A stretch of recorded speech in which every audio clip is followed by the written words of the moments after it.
ವೀಕ್ಷಕರೇ, ಲಕ್ಷ್ಮೀ ಬಾರಮ್ಮ ಧಾರಾವಾಹಿಯ ಇಂದಿನ ಸಂಚಿಕೆಯಲ್ಲಿ ಗೊಂಬೆ ಇದ್ದವಳು ಸಾಮೂಹಿಕ ವಿವಾಹದಲ್ಲಿ ಮದುವೆ ಆಗಲಿಕ್ಕೆ ಅಂತ ರೆಡಿಯಾಗಿ ಫೋಟೋಶೂಟ್ನ ಮಾಡಿಸ್ಕೊತಾ ಇರ್ತಾಳೆ. ಇನ್ನೊಂದು ಕಡೆ ಗೊಂಬೆ ಬಾಯ್ ಫ್ರೆಂಡ್ಗೆ ವೈಷ್ಣವ್ ಮತ್ತು ಲಚ್ಚು ಹೋಗಬೇಕಾದ್ರೆ ಕಾರ್ನಲ್ಲಿ ಅವನಿಗೆ ಗುದ್ದುಬಿಟ್ಟಿರ್ತಾರೆ. ಹಾಗಾದರೆ ಬನ್ನಿ ಫುಲ್ ಎಪಿಸೋಡ್ನಲ್ಲಿ ಏನಾಗುತ್ತೆ ಅಂತ ತಿಳ್ಕೊಂಬರೋಣ. ಅದಕ್ಕೂ ಮುಂಚೆ ನಮ್ಮ ಚಾನಲ್ಗೆ ಸಬ್ಸ್ಕ್ರೈಬ್ ಆಗಿಲ್ಲ ಅಂದರೆ ಈ ಕೂಡಲೇ ಸಬ್ಸ್ಕ್ರೈಬ್ ಮಾಡ್ಕೊಳ್ಳಿ.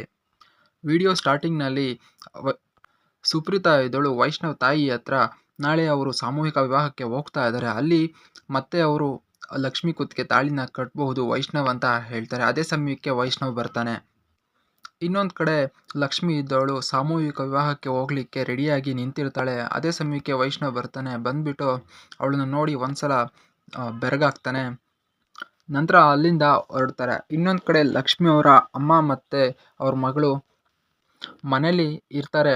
ಆ ಮಗಳು ಇದ್ದವಳು ಲಚ್ಚು ಮತ್ತು ವೈಷ್ಣವ್ ಇಬ್ರು ಒಂದು ಸಾಂಗ್ನಲ್ಲಿ ಡ್ಯಾನ್ಸ್ ಮಾಡ್ತಿರೋ ಥರ ಇಮ್ಯಾಜಿನ್ನ ಮಾಡಿಕೊಂಡು ಖುಷಿ ಪಡ್ತಾ ಇರ್ತಾಳೆ. ಅದೇ ಸಮಯಕ್ಕೆ ಅವ್ರ ತಾಯಿ ಇದ್ದವಳು ಕೇಳ್ತಾಳೆ, ಏನು ಬೇಬಿ ಇಷ್ಟೊಂದು ಥರ ಇವತ್ತು ಖುಷಿಯಾಗಿದೆಯಾ ಅಂತ ಕೇಳಿದಾಗ ಅವ್ರ ಮಗಳಿದ್ದವಳು, ನಾನು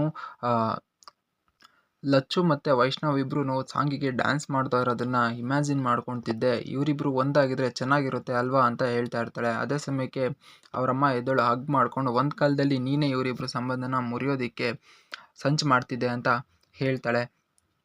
ಇನ್ನೊಂದು ಕಡೆ ವೈಷ್ಣವ್ ಮತ್ತು ಲಕ್ಷ್ಮಿ ಇಬ್ಬರೂ ಸಹ ಸಾಮೂಹಿಕ ವಿವಾಹಕ್ಕೆ ಹೋಗಲಿಕ್ಕೆ ಕಾರ್ ಹತ್ರ ಹತ್ತೋದಕ್ಕೆ ಬರ್ತಾಳೆ. ಅದೇ ಸಮಯಕ್ಕೆ ವೈಷ್ಣವರಮ್ಮ ಅಲ್ಲೇ ಇರ್ತಾಳೆ. ಅವಳಿಗೆ ಅಮ್ಮ ಹೋಗಿ ಬರ್ತೀನಿ ಅಂತ ಹೇಳ್ತಾಳೆ. ಇಬ್ಬರು ಹೊರಡ್ತಾರೆ. ಆಗ ವೈಷ್ಣವರಮ್ಮ ಇದ್ದವಳು, ಈ ಲಕ್ಷ್ಮಿ ಮಿಡಲ್ ಕ್ಲಾಸ್ ಬುದ್ಧಿನ ಬಿಡೋದಿಲ್ಲ, ಇವಳು ವೈಷ್ಣವ್ ಇವಳು ಬೇಡ ಅಂದ್ರೂ ಕಬ್ಬಣಕ್ಕೆ ಐಸ್ಕಂತ ಅಂಟ್ಕೊಂಡಿರೋ ಥರ ಯಾವಾಗಲೂ ಹಿಂದೆನೇ ಬಿದ್ದಿರ್ತಾಳೆ ಅಂತ ಬೈತಾ ಇರ್ತಾಳೆ. ಅದೇ ಸಮಯಕ್ಕೆ ಸುಪ್ರೀತಾ ಎಂಟ್ರಿ ಕೊಡ್ತಾಳೆ. ವೈಷ್ಣವ್ರ ತಾಯಿ ಇದ್ದವಳು ಸುಪ್ರೀತಾಗೆ ಇದೆಲ್ಲ ನಿಂದೆ ಪಿತೂರಿನ ಅಂತ ಹೇಳ್ತಾಳೆ. ಆಗ ಸುಪ್ರೀತಾ ಇದ್ದವಳು, ನೀವೇ ಅವರಿಬ್ಬರನ್ನ ದೇವಸ್ಥಾನದಲ್ಲಿ ಕರ್ಕೊಂಡೋಗಿ ಮದುವೆ ಮಾಡಿಕೊಟ್ಟಿದ್ದೀರಾ, ಆ ದೇವಸ್ಥಾನದಲ್ಲಿ ಮದುವೆ ಮಾಡಿಕೊಟ್ಟವರು ಯಾವತ್ತೂ ಬೇರೆ ಆಗಿಲ್ಲ ಅಂತ ಹೇಳಿದ್ದಾರೆ. ಹಾಗಿದ್ಮೇಲೆ ಅವರು ಬೇರೆ ಆಗೋದಕ್ಕೆ ಚಾನ್ಸೇ ಇಲ್ಲ. ಬೇಕಾದರೆ ಮನುಷ್ಯ ಮನಸ್ಸನ್ನು ಬದಲಾಯಿಸ್ಬೋದು, ಆದರೆ ದೇವರು ಯಾವತ್ತೂ ಎಂದಿಗೂ ಮನಸ್ಸನ್ನ ಬದಲಾಯಿಸೋದಿಲ್ಲ ಅಂತ ಸುಪ್ರೀತಾ ವೈಷ್ಣವರಮ್ಮಗೆ ಹೇಳ್ತಾಳೆ.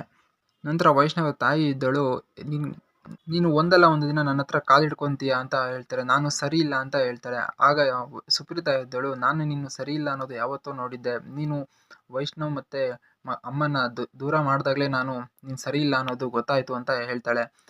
ಇನ್ನು ಅದೇ ಸಮಯಕ್ಕೆ ಗೊಂಬೆ ಇದ್ದಳು ಅವ್ರ ತಾಯಿ ಹತ್ರ ಮಾತಾಡಲಿಕ್ಕೆ ಬರ್ತಾಳೆ. ಇದೇ ನನ್ನ ಸಮಯ, ಒಳ್ಳೆ ಸಮಯ, ನಾನು ಮತ್ತು ಅವ್ರ ಬಾಯ್ ಫ್ರೆಂಡ್ ಮದುವೆ ಆಗೋದನ್ನು ಯಾವಾಗ ಅಂತ ಡೇಟ್ ಫಿಕ್ಸ್ ಮಾಡೋದನ್ನು ಕೇಳೋಣ, ಒಳಗಡೆ ಇದ್ದರೆ ಎಲ್ಲರೂ ಇರ್ತಾರೆ ಅಂತ ಹೇಳಿ ಅವಳು ಇರೋದ ಹತ್ರ ಬರ್ತಾಳೆ.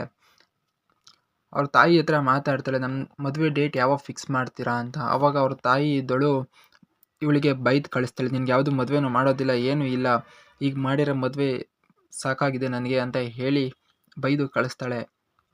ಆಗ ಗೊಂಬೆ ಇದ್ದಳು ಸಿಟ್ಟು ಮಾಡಿಕೊಂಡು, ನೀನು ಅದು ಹೇಗೆ ಮದುವೆ ಮಾಡೋದ ನಾನು ನೋಡ್ತೀನಿ, ನನಗೆ 18 ವರ್ಷ ಆಗಿದೆ ಅಂತ ಹೇಳ್ತಾಳೆ.